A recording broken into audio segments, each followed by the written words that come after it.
India's External Affairs Minister S. Jaishankar delivered a sharp message at the Shanghai Cooperation Organization conclave in Islamabad, confronting Pakistan and China over their destabilizing actions. On his first visit to Pakistan in 9 years, Jaishankar emphasized the need to combat terrorism, extremism and separatism, indirectly calling out Pakistan's use of militant proxies. He also insisted that trade and connectivity projects must respect territorial integrity, an implicit critique of China's Belt and Road Initiative passing through Pakistan-occupied Jammu and Kashmir. With tensions high, Jaishankar's speech made it clear that India will neither tolerate Pakistan's support for terrorism nor China's expansionism. Here's more on the story.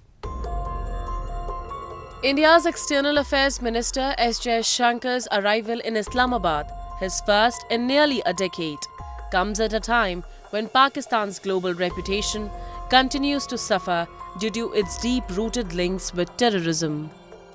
While the meeting was officially convened to discuss regional cooperation under the Shanghai Cooperation Organization framework, Jaishankar's speech left little room for diplomatic niceties. He emphasized that three evils, terrorism, extremism and separatism, must be tackled jointly, a pointed reference to Pakistan's ongoing use of terror groups such as Jaish-e-Mohammed and Lashkar-e-Toiba against India. Despite Pakistan's repeated denials, evidence of its state-sponsored terrorism has been laid bare on international platforms. Jaishankar's message highlighted India's anger with Islamabad's duplicity, pretending to cooperate on counter-terrorism efforts while nurturing militant networks that target Indian interests. Pakistan's Prime Minister Shehbaz Sharif, who delivered the inaugural address at the summit, avoided addressing these accusations directly, further exposing the lack of accountability from Islamabad. No, I think that's an old Indian position that talks and terror cannot go together. And I think he had made it very clear that he's going to Pakistan not for bilateral talks.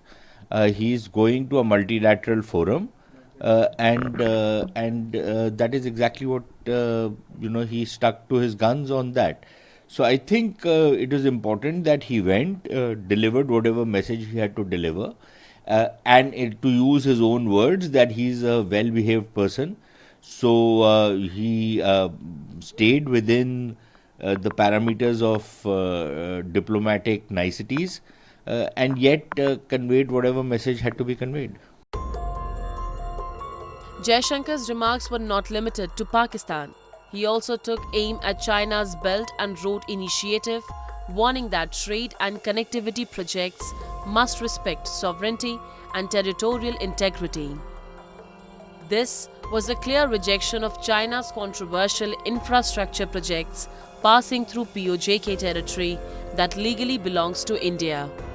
India has consistently opposed these projects, viewing them as both an economic and strategic encroachment by Beijing.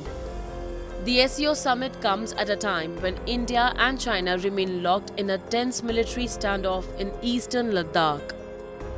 Since 2020, Chinese troops have tried to alter the status quo along the line of actual control (LAC), further straining relations between the two countries.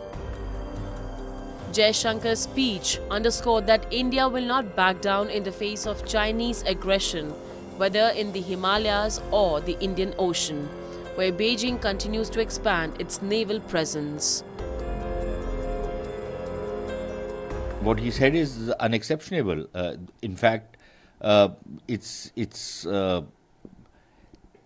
as clear as daylight that you cannot have any progress unless you have peace and trust between all the member states or neighbors for that matter.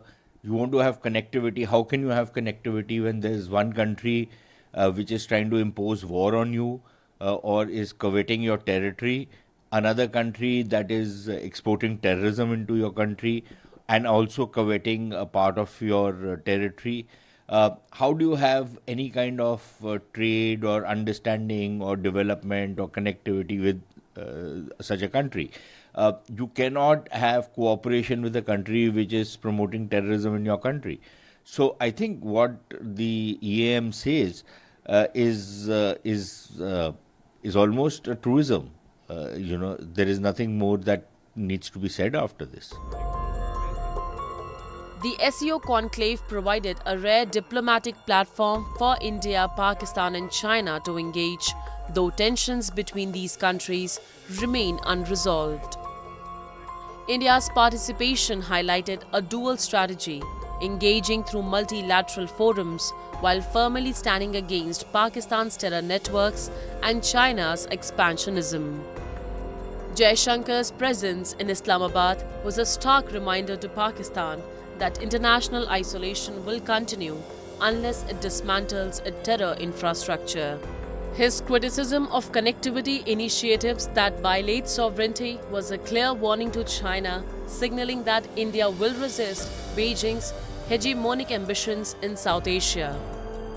Pakistan's anti-terrorism measures remain largely performative, often timed to avoid financial blacklists from the Financial Action Task Force.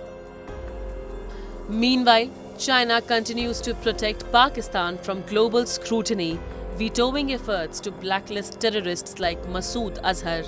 However, India has made it clear that such alliances will not deter it from defending its sovereignty and security interests.